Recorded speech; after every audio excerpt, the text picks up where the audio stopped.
ইরানের সঙ্গে চলমান সংঘাতে যুক্তরাষ্ট্রের সামরিক বাহিনীর আরও এক সদস্য নিহত হয়েছেন। সোমবার মার্কিন সামরিক বাহিনীর এক বিবৃতিতে বলা হয়, ইরানের বিরুদ্ধে যুদ্ধে আরেক মার্কিন সেনা সদস্য নিহত হয়েছেন। এই নিয়ে ইরান যুদ্ধে যুক্তরাষ্ট্রের মোট 4 সৈন্যের প্রাণহানি ঘটেছে বলে বিবৃতিতে জানানো হয়।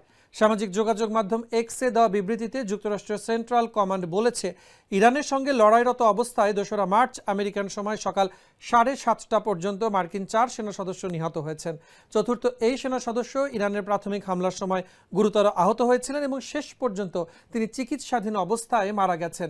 এদিকে কুয়েতের আকাশ প্রতিরক্ষা ব্যবস্থা ভুলবশত গুলি চালিয়ে মার্কিন সামরিক বাহিনীর 3টি F-15 যুদ্ধ বিমান ভূপাতিত করেছে। ওই 3 যুদ্ধ বিমান ইরানের অভিযানে নিয়োজিত ছিল বলে যুক্তরাষ্ট্রের সেন্ট্রাল কমান্ড জানিয়েছে। সোমবার সেন্টকমের বিবৃতিতে বলা হয়, বিধ্বস্ত যুদ্ধ বিমানের 6 জন ক্রু নিরাপদে বেরিয়ে আসতে সক্ষম হন।